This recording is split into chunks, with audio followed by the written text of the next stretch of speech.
Hello everyone, this is Gregtastic and welcome to our playthrough of Let's Play Star Wars Knights of the Old Republic.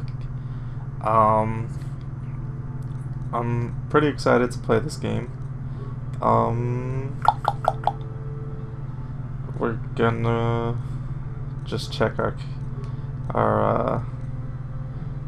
this should be okay. I'll turn the brightness up a little bit just for myself, but we should be okay. Like I said, I'm real excited to play this game. We're gonna go ahead and create our character, and basically we get 6 different options. It's really 3 different options with 2 different, as opposed to it being 6 different variables. It's really like 3 variables with basically you could be a male scoundrel, scout, or soldier, or female soldier, scout, or scoundrel. So basically they're all, I don't believe there's any differences stat-wise between a female and a male.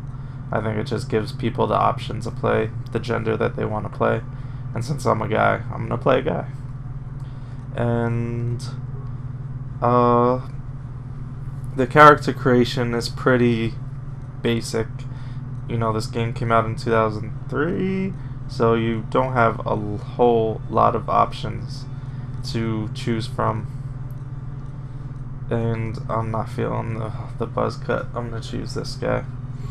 Basically, you just have, I don't know how many that was, maybe like 9 portraits to choose from, and you choose the one that you like the best.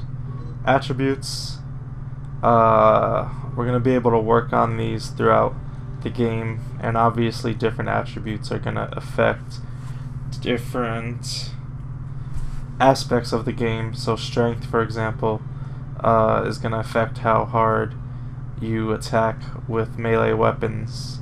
Constitution is health, and then when you become a Jedi, you know, there's other things. So like a Force user would intelligence and wisdom, kind of like in fantasy RPGs where intelligence and wisdom will help magicka and strength will help melee fighting. Since we are going to play as a soldier, and since you actually don't start off as a Jedi, you know, you work up to that, I'm going to give ourselves a few points in strength, and then I'm just going to kind of, what I like to do is just, I'm not really too concerned about charisma, but everything else I'm just going to, even charisma, I'll just kind of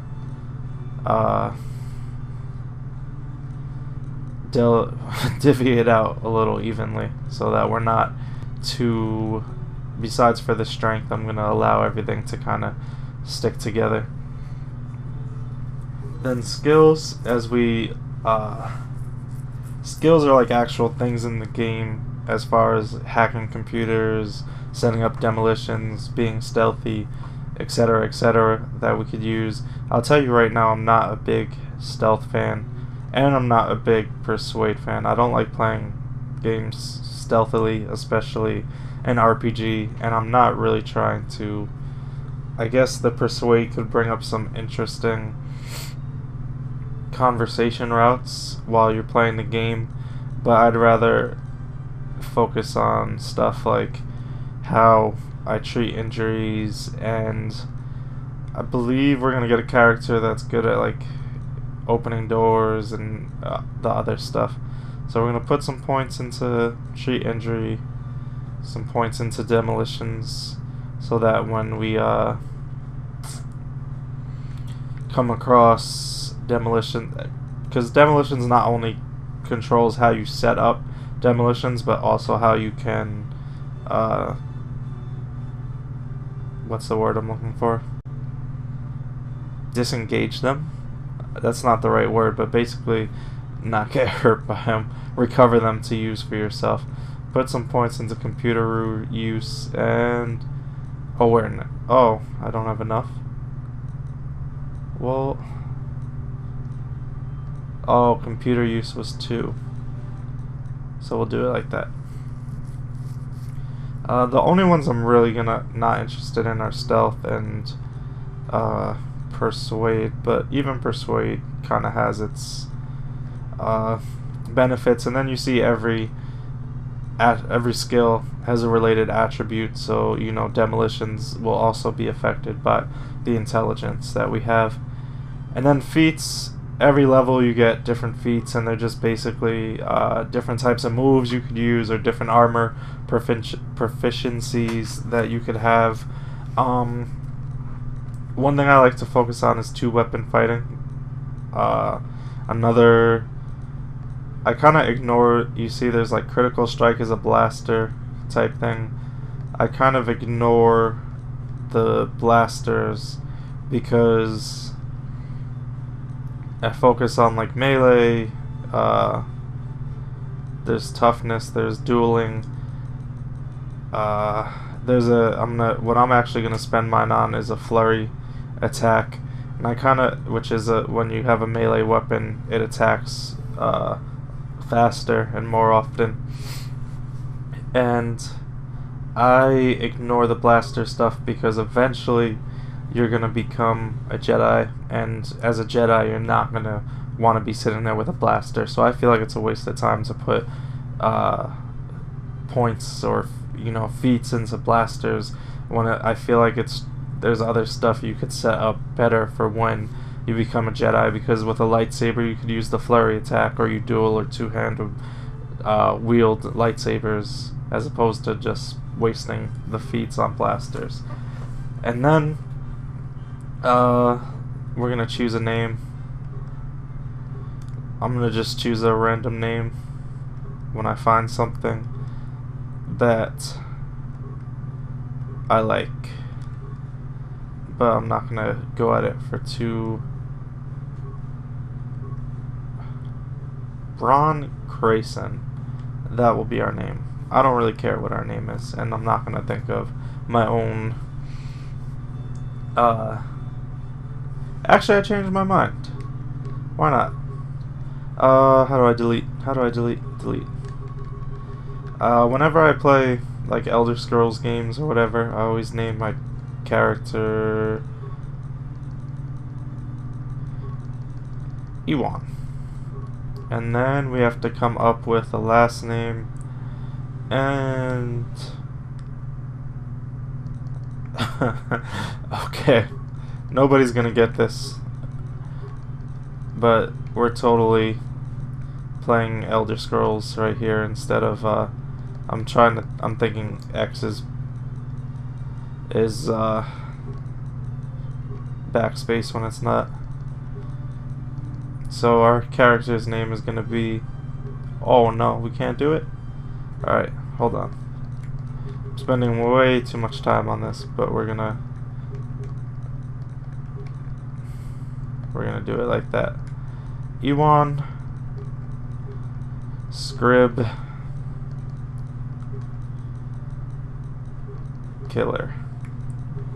If you're not an Elder Scrolls fan, or specifically a Morrowind fan, go on the Googles and Google Scrib, SCRIB.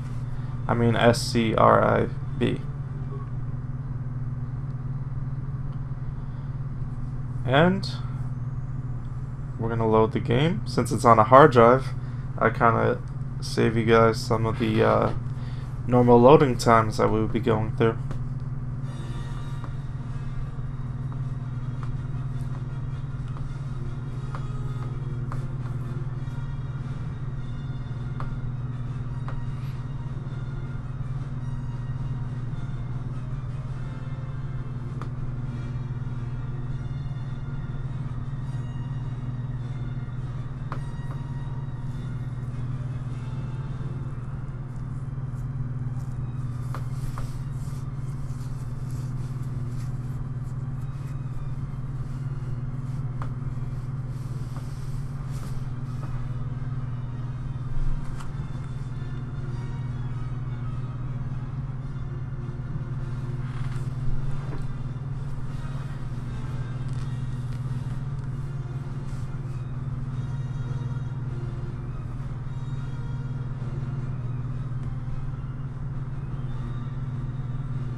Okay, so the crib notes on that is there's a Sith master, Sith being bad, named Darth Malik, who's basically going around trying to destroy all the Jedi and take over the Empire, you know, type of story we've heard before. And who are we and where do we fit in? That is yet to be determined. We're gonna find that out.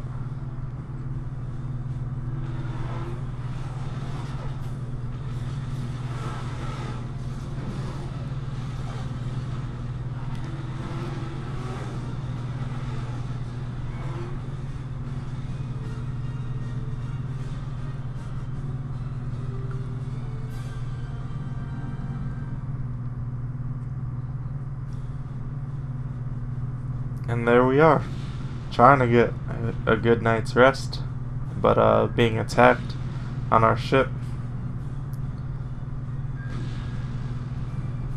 We're in our space pajamas.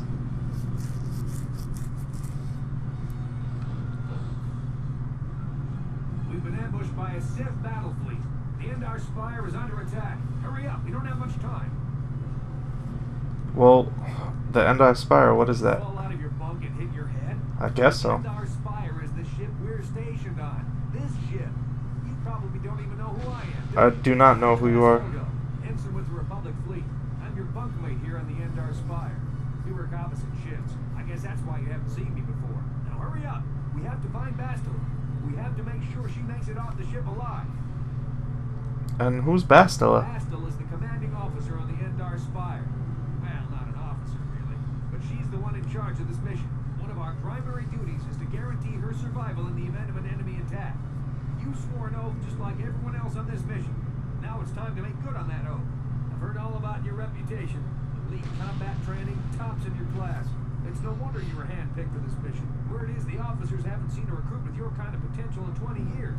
But all that potential doesn't mean a thing if you can't deliver when it counts. We're soldiers. We're trained for combat. Bastila is going to need men and women like us at her side during this attack. Alright, well, you convinced me. I'm in. Hurry up and grab your gear. You need to suit up so we can get out of here. Alright. I should have asked where my equipment is, but I've played this game. Oh my god, I forgot. The controls are so, I don't want to say terrible, but I remember when this game was coming out, I pre-ordered it. I bought it the first day, and I hated it. The controls felt so, like, the only RPGs I had played up to that time were Final Fantasy, and was Morrowind out then? If Morrowind was out, I had played that too, but besides that, it was really like Final Fantasy, Super Mario RPG, and I hated these controls, and I could not get used to them, and I kept the game. It's not like I went and sold it or threw it away, but it was a while before I actually played it and enjoyed it, although I did get used to it and play it and enjoy it once I got around to actually playing it. Alright, so he's gonna become a part of our party. But don't worry, I've got the override codes. You'll have to use me to unlock the door. Okay, so Yes? this is our character, obviously, but the people that are in your party, you could switch between them, and if they have a skill that you don't have, so for example, security, unlocking this door, we could actually use them to unlock the door Now that the door is open, you better instead of us, and then we could take back control of the party. And why did I ignore stuff like security and stealth? That's why, because I'll have someone else do it. The Sith are threatening to overrun our position. We can't hold out long against their firepower. All hands to the bridge. That was Karth contacting us on our portable communicators. He's one of the Republic's best pilots. He's seen more combat than the rest of the Endar Spire's crew put together. If he says things are bad, you better believe it. We have to get to the bridge to help defend Bastila. There's a map of the Endar Spire and a copy of Karth's message in your electronic journal, just in case we get separated. Alright, so our journal, everything's in the start menu, and then you just use your triggers to go left and right, and you know, I don't know, you don't have to know, I have to know. That was Karth. He's the Republic's most annoying Star Pilot. Door's locked. I don't have the codes to open it. Switch me to the party leader so you can use my security skills to slice into the access panel and open the door. Okay, you could do that.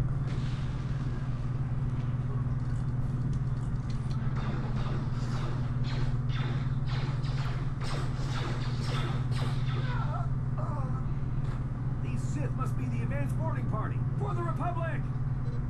And we are dead slap in the middle of a battle. So this game is one of those D20 games where everything's based on a roll of 20. Don't ask me to explain it because I can't. And it's kind of, it's turn-based, but this is like when all this, around the time when games like RPGs stop being turn-based. So technically it is turn-based. You see right now the battle's paused. You can pause and unpause the battle and queue your attacks down at the bottom, which I like. I'm not a big fan of action RPGs, and even though this is an action RPG, it's very easy to play still because you could pause it, and because you technically, it will auto attack for you, but you technically can either press A to do something right away or X to queue it, so that if you see I keep pressing X, it keeps queuing my auto fury attack. I think we have med packs to heal our wounds. It might be a good idea to use one now before our next battle. Okay, and then we could talk to people down here. We also have med packs, but we actually did pretty well in that battle, so we're not going to use any. Now the camera is, you can't control the camera. That's the first thing. Like, I've played this game a lot, but I haven't played it in a while, so I went to move the right analog stick and it doesn't do anything. You could use L and R to switch between targets, but right now the only target that we have is Trask, our party member. But like if there's a door, that's something we could switch between, or if there's a person, or if there are remains of people. Those are all things that we could do. Every battle, it starts off pausing you so you could kind of get together what you want to do before you just run in. I like to just spam this like flurry attack, which I think I might have called Fury before, and if I did, I apologize for that. Let's open this foot locker. We got a frag grenade, a short sword, long sword, combat suit. It doesn't make sense to dual wield at this point because we don't have the proficiency in it. You see our weapon is 3 to 8 damage, and if we to hit, I think like kind of affects the roll. And you see if we add another short sword, our to hit things become negative, and basically, you know, we want them to be positive, so we'll use the long sword. It does a little more damage, and we'll change into this combat suit that we found, and it looks like we need a med pack. But yeah, dual wielding's cool, but I don't think we're at a point where we could do that yet.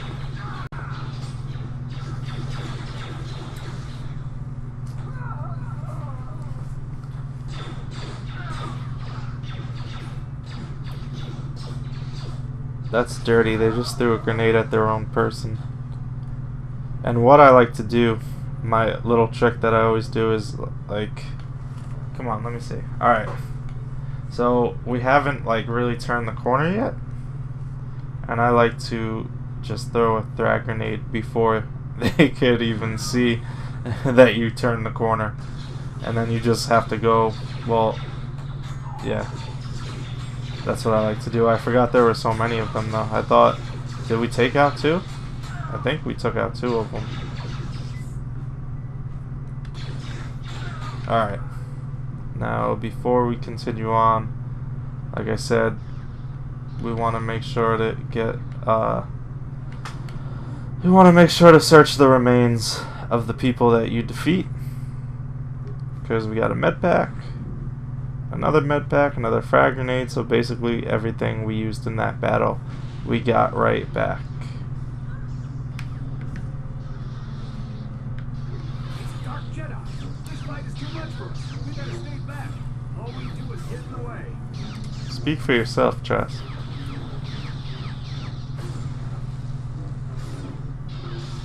This is our first look at some lightsaber action in the game, even though we won't get to do it for ourselves until a little later. Jedi accompanying Bastila.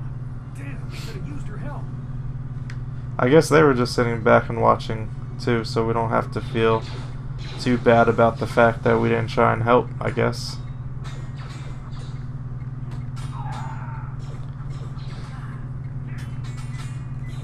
Did he just heal himself?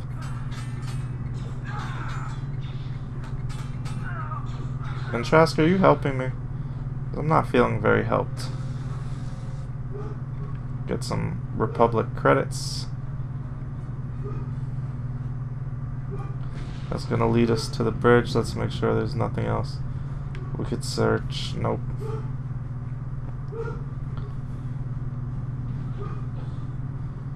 And how do I... Oh, I already said how I do it. And I forgot. I was asking myself how do I switch the character I'm targeting.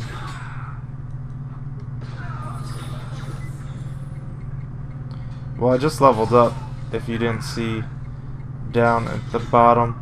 I'm gonna try and take this guy without... Bastila's not here on the bridge. They must have retreated to the escape pods.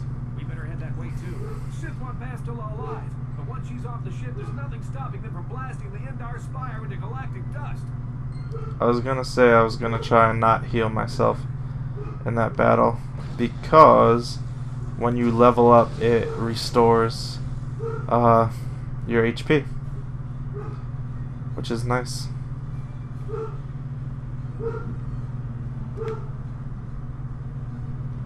So we're gonna take our first look at the level up.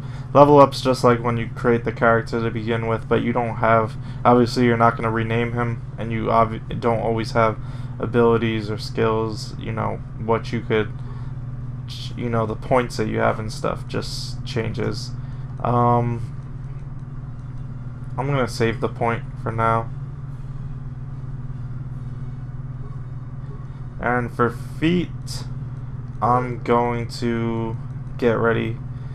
I think we're still not going to be ready to dual wield, but I'm going to get that first two-handed weapon fighting, so that if we do, it's still, you see it's still 0, -2, but we're preparing ourselves for that happening.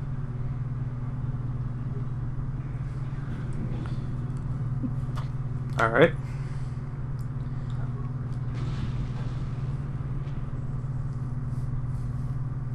Something behind here. Damn, another dark Jedi.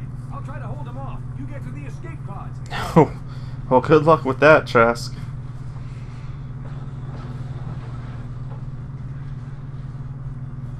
I believe that door is malfunctioning, and that's for the better. He could, I just wish him good luck, because I don't think that's gonna be very healthy for him.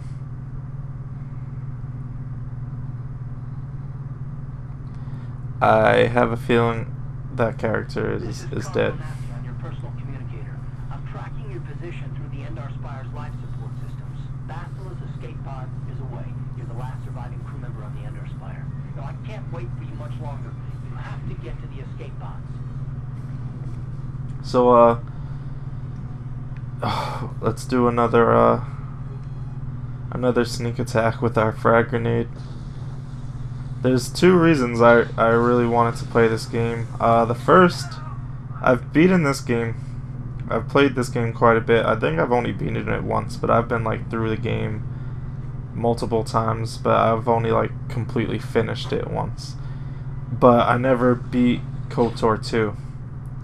There was a point in KOTOR 2 where I just got lost.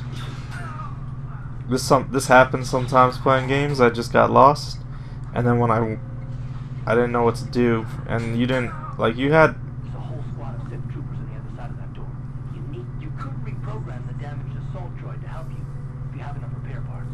Or you could use computer spikes to slice into the terminal and use the Endar Spire's security systems against the Sith. Alright, so he's giving us a suggestion of 2 different ways that we could take these guys out in the next room without actually battling them. But yeah, when KOTOR 2 came out, I had a strategy guide. I had, you know, obviously the internet, although it's not as much support as you get these days, but I still just couldn't figure out really what to do. I'm gonna do it this way. We're going to overload the power and see if what happens. Oh, taken out. Well, that was easy. But yeah, I couldn't figure out what to do, and then when I went back to try and do it again, I was just even more lost than I was the first time. So I want to beat that game, but I didn't want to Let's Play KOTOR 2 without Let's Playing KOTOR 1, and I didn't want to beat KOTOR 2. Actually, I wanted to come back and play this game first. It just felt like the right thing to do. We're actually going to pick up something called a prototype vibro blade, which is a pretty good weapon to use and is actually upgradable later. And from what I understand, vibro blade is also like the KOTOR excuse for how you can melee fight with a Jedi. Basically, the vibro blade kind of like counteracts the lightsaber, I think. I could be wrong. Well, why should I trust you? Yeah, but you're very whiny.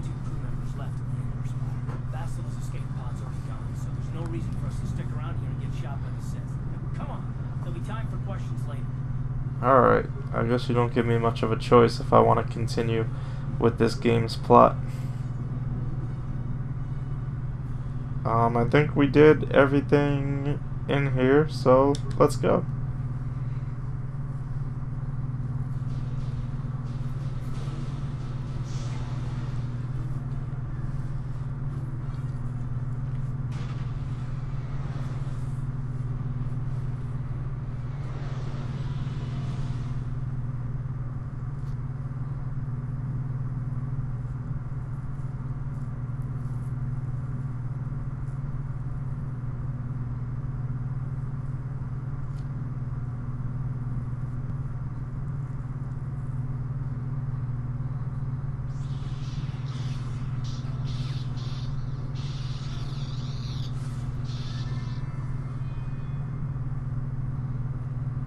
Well, who's that lady? And that guy.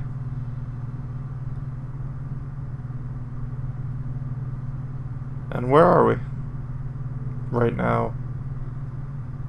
Good to see you up instead of thrashing about in your sleep. Must have been having one hell of a nightmare. I was wondering if you were ever going to wake up.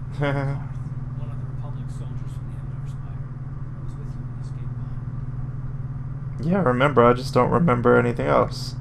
Yeah, and I remember my name. I'm Ewon Scribkiller.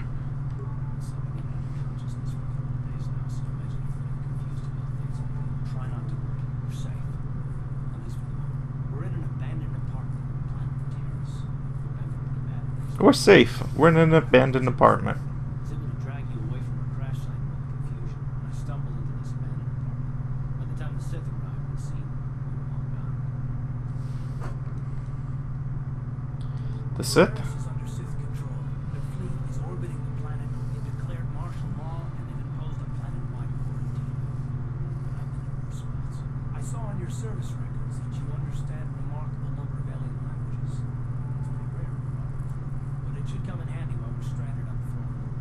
There is no way the Republic will be able to get anyone through the Sith blockade to help us. If we're gonna find Bastila and get off this planet, we can't rely on anybody but ourselves. Well, I don't know who Bastila is, so yeah. Why is it so important to find her? Bastila's a Jedi.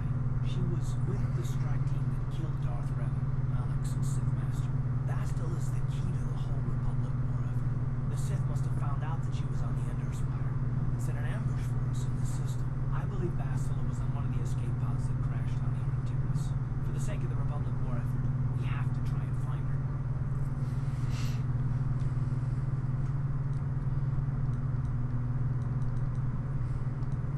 Yeah, why is she so important? She's no ordinary Jedi. She has a rare gift the Jedi call battle meditation. Bastila's power can influence entire armies. Through the Force, Bastila can inspire her allies with confidence and make her enemies lose their will to fight. Often that's all it takes to tip the balance in a battle. Of course, there are limits to what she can do. From what I understand of her ability, it requires great concentration and focus to maintain her battle meditation. The attack on the Endar Spire happened so fast she never had a chance to use her battle meditation. Like us, she barely got out alive. That sounds stupid to me. And she's a Jedi, can't she take care of herself? Need our help. Many of Darth Malik's followers can use the dark side of the Force. And the Sith have already killed more than their share of Jedi this way. Nobody will be looking for a couple of common soldiers like us. If we're careful, we can move about the planet without attracting notice. Luxury Bastila won't have. She's gonna have half the Sith fleet looking for her. They know how important she is to the war effort. The whole planet is up. Alright, Karth, just shut up. If Bastila's gonna escape terrorists, she's gonna need our help. And we'll probably need hers. Alright, so...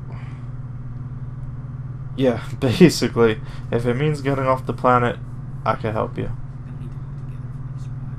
While you were out, I did some scouting around. There are reports of a couple escape pods crashing down into the Undercity. It's probably a good place to start. But the Undercity's a dangerous place. We don't want to go there unprepared, and it won't do Bastila any good if we go and get ourselves killed.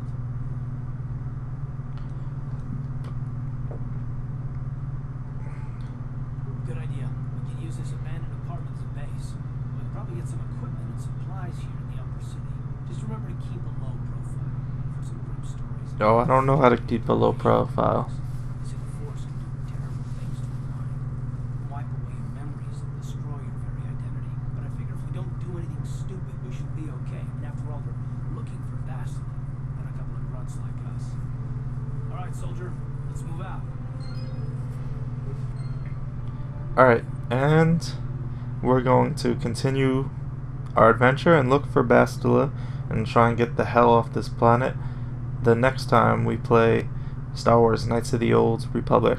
Thank you for watching.